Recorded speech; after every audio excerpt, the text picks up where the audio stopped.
the ability to move like a military tank, and the ability to use cruise control not just on road but even off road. The intelligence and safety net of level 2 ADAS, more space than ever, and practicality, a word that has never been associated with the Thar. But that is not all that is to share about the new Thar Roxx. It's a lot more than that, and over the next few minutes I'm going to tell you what is good in the Thar Roxx, what's not, and does it rock or not.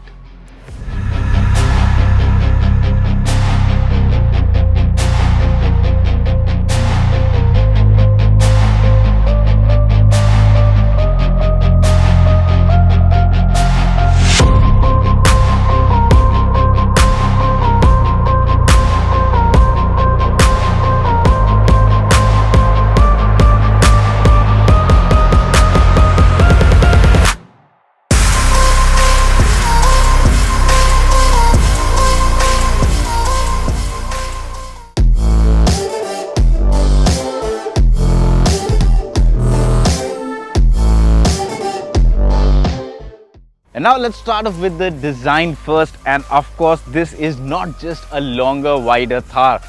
This is built on a different platform. It's built on the M Glide platform, and that's why you'll see that it is wider, it is longer than the 3-door Thar. Up front you'll see these new signature ring LED DRLs. Now these look really cool. You've got this body colored 6-slat grille.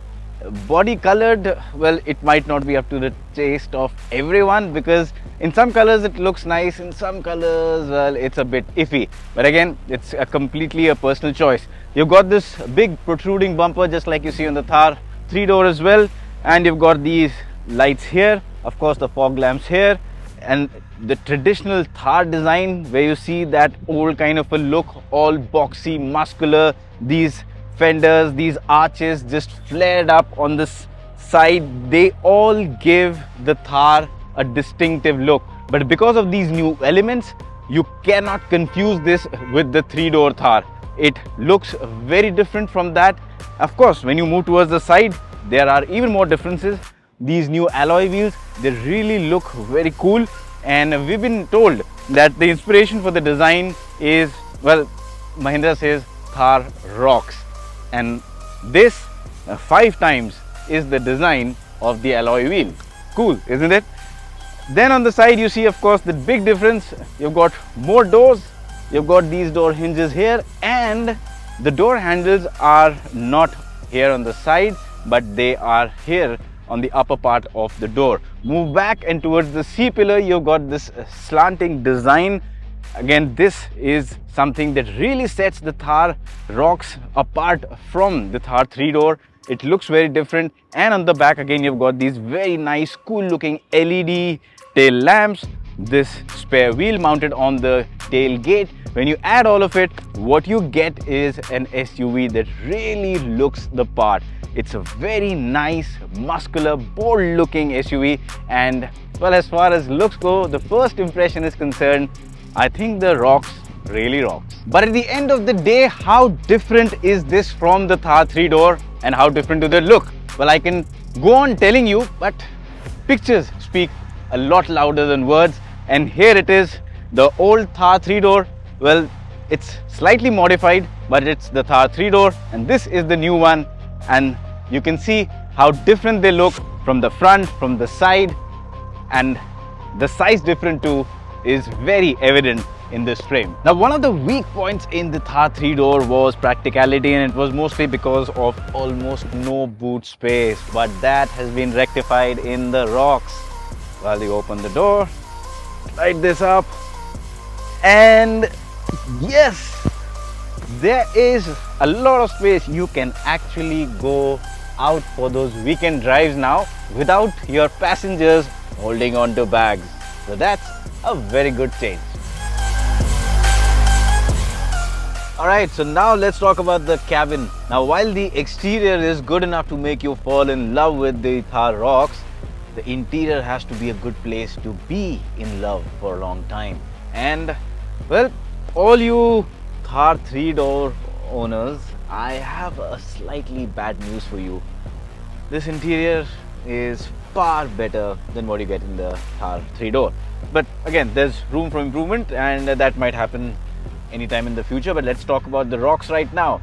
First of all, you enter and you see this colorful touchscreen display screen here, neatly integrated into the dashboard. Now it's a 10.25 inch touchscreen, and it's equipped with Editor Arpit, so it also gets a lot of connectivity features, in terms of accessing information using a smartphone, and a lot of security functions. All of that is there. You also get wireless Android Auto. Wireless Android Auto. And beyond that, if we look at the dashboard, it's got a soft touch dashboard here. So again, very good improvement in terms of quality. And the lower part is plastic, hard plastic, but the quality is quite nice, so it doesn't feel cheap. Even the build quality is quite nice. Once you move in the lower part of the center console, again you get this carbon fiber finish. Looks neat. Then you've got the circular air vents, and you've got again these functions here, which include functions for the climate as well as some of the off-road functions and the ventilated seats. Yes, you get ventilated seats with the Thar Roxx. The steering wheel, again, a multifunction steering wheel, very similar to what you see in the XUV 700. The display, again, what you see in the XUV 700, very similar to that. Color, digital, looks good, looks modern. And beyond that, if I talk about the seats themselves, very comfortable. One big change here is this massive sunroof. Now, if you're going in for the top variant, you get the largest sunroof in this price segment. Well, that's what Mahindra claims. And beyond that also, when I look at the vehicle in terms of storage spaces in the door pockets, you've got a wireless charging tray here. Then you've got some space here. You've got some storage space under the driver armrest. This you can slide, by the way. And when you add all of this, you get a car that is very good to be in. The Thar 5-door is, like I said, is more than just additional 2 doors and better seats. It offers far more better convenience and comfortable features, which make life inside the Thar Roxx pretty comfortable. Now, as far as the rear seat is concerned in the Roxx, well, you do get a lot of space. This is longer than the standard 3-door Thar. It has a longer wheelbase, and this is where the extra space shows up. In terms of knee room, leg room, there is a lot of space, and despite me being 5 feet 8 inches in height and having a lot of space all around, even taller occupants will find the back seat of the Thar Roxx to be very comfortable. Even the headroom is generous, and the seat backrest is adjustable, which means getting a comfortable seating position is quite easy. Adding further to the feeling of space inside this cabin is the fact that the large sunroof gives the cabin a very airy feel.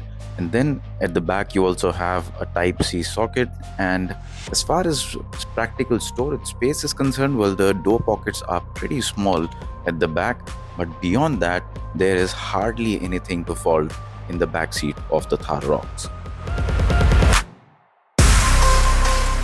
Alright, now let's talk about another important bit, and that's the driving. But before I do that, if you have made it so far in this video, you're definitely liking it. So please hit that subscribe button and press the little bell icon so that all of our videos can reach you on time, and share it as well.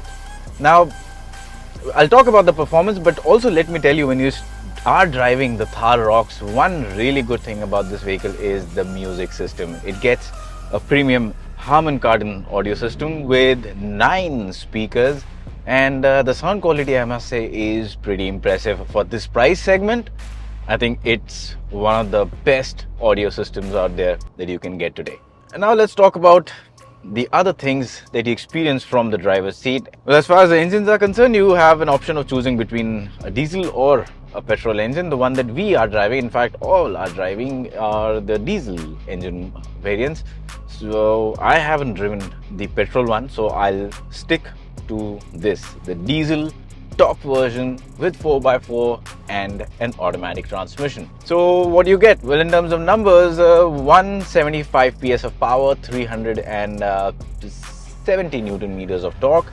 The petrol one, on the other hand, will give you 177 PS of power and 380 Newton meters of torque. And this engine is paired to a 6-speed automatic transmission. Now you can also buy it with a manual, of course, but the one that we're driving has an automatic transmission. And how does all of this hardware work? Well, it works beautifully well. Now the engineers told us that they've done a lot of work to improve the noise, vibration, harshness, the refinement, or reduce the NVH levels. And it shows when you're driving this vehicle, this being a diesel one. When you're just driving it normally in the city, and it's got great refinement inside, so very little of the engine or the diesel clatter filters inside the cabin. But when you're driving it fast, when you're caning the engine hard, it does make a lot of sound. Yeah, so when you're pushing it hard, it does make a fair bit of sound. But when you're just driving it in a comfortable, relaxed manner, the engine also is pretty refined. So I think that goes well with the premium positioning of this vehicle. In terms of driving, how's it in terms of power? Well, I think in terms of power, it definitely feels adequately powered. It's not a sporty vehicle. Keep in mind, it's a 4x4 SUV. It's not a sports performance SUV, and 175 PS of power moves the mass of this vehicle with ease. So yes, I mean, even if you're on highway, getting those overtaking maneuvers is not going to be tricky for you at all. It reaches triple digit speeds and beyond with ease. So if you're going on those expressway where you have 120 kilometer speed limit, you can easily sit on that speed limit for the entire day and this won't make a fuss about it. So yes, good in terms of power. And the transmission works really well. I think I really like the way it shifts. It's got very smooth shifts. They're not blazingly fast, they're not slow. They're exactly how they should be on a comfortable SUV. So it just works really well.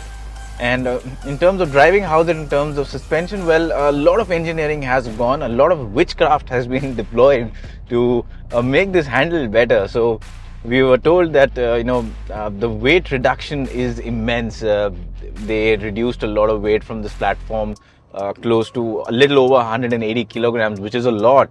And what that allowed them is more flexibility to soften up the suspension and offer a comfortable ride. Because if you've got a heavy vehicle, when you go into a corner, you need to stiffen up the suspension even more to cope up with the forces.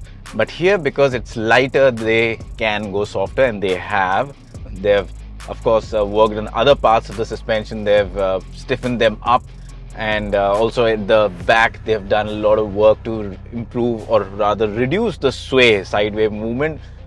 All of it put together, how does it work? Well, what Mahindra claims, they have definitely been able to achieve that. The suspension feels a lot softer than you would say you feel it on an XUV or something else in this price segment. So it feels a lot softer. Comfortable? Yes, it is. On normal, smooth and slightly uneven surfaces, it works really well. Off-road, again, we haven't done hardcore off-roading, but from the little bit of uneven ruts, mud that I encountered, well, it definitely works well, the suspension there. But to my liking, I think it's a little too soft, because when you're going at a high speed and you've got an uneven surface, well, that's when this too soft suspension results in a wallowy ride quality. So that can be a bit, I wouldn't say the vehicle tends to lose confidence, but it just doesn't feel good. It depends. To me, it doesn't. For some people, it might not be anything. So yeah, it might not be an issue at all. So that's one thing. And remember in the starting when I told you this has got tech that's like military tanks. Well, what it does is it's got a very smart feature when you're going off-road and you want to take those tight turns. Now keep in mind, this is fairly larger than the standard 3-door Thar.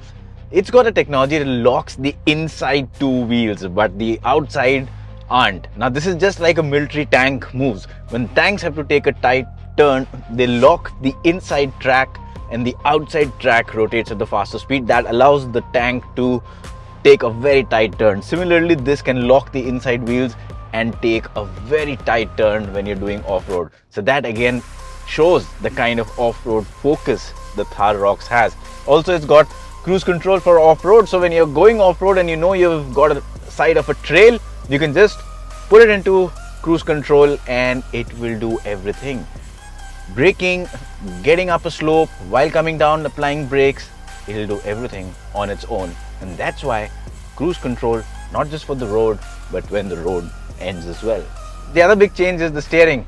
No hydraulic anymore, it's an electric power steering, so it's a super light. All of you guys who think just having heavy things defines how macho or manly one is, well, you guys are going to be disappointed with this. It's very light. Even a kid can move this with one finger, it's that light. So yeah, but at the end of the day, it just makes it more accessible. More people can drive it with ease. Tight parking spots, no problem at all. You also got a 360-degree camera here. Again, helps you park this big vehicle in and out of tight parking spots with ease. You also got lane change camera, and you've got level 2 ADAS, so you get that extra net of safety. Now, I personally am not a big fan of ADAS features, but I do understand that a lot of drivers in India do not get their license the way they should. So yeah, it does show lack of training, and a lot of human errors are made. So the ADAS can compensate for that. So that's a good thing. And overall, in terms of handling, I think it handles well. It's a vehicle that sticks and goes where you want it to go. Yes, that overly soft ride quality is there. There's a lot of body roll, but then again, if you look at what the purpose it's been made for, it fulfills that and it works well. Goes around corners with ease and does a lot of off-roading. The 4x4, well, this gets an electronic differential lock. It's got 4x4, it's got hill descent control, a lot of off-road tech. Now, we haven't been able to go real serious off-roading today, but if you do that, the Thar can manage that, the Scorpio can manage that. This is a ladder frame, so there's no reason why this shouldn't. And that just sums it up entirely for me. The Thar Roxx, it has turned out to be a brilliant package. For what it is, people were considering it to be just a 5-door Thar, and it is so much beyond that, so much more beyond a longer wheelbase and 2 extra doors. It's got such a nice dashboard, it's got a lot of new features, it's got ADAS, it's got this massive sunroof that Indian buyers absolutely love, and then it drives well, it rides well, it's got good off-road capability. And when you add all of that together, and the prices, you can see the prices now. As of now, Mahindra has not given us all the pricing. These are the variants that we have the prices for, and when you look at them, I think it offers great value for money. And it's not just Thar buyers that can now buy a practical Thar. I think this will give even vehicles such as the Seltos, Creta and the Harrier a run for their money, because it's so desirable. We've been shooting in Kochi the entire day, and there hasn't been even in a span of 60 seconds when someone hasn't turned back on the road, stopped by or tried getting a video of this car. That is the amount of craze for this vehicle, and that just tells me that here you have another big hit from Mahindra, the Thar Roxx, and I'm sure it will rock.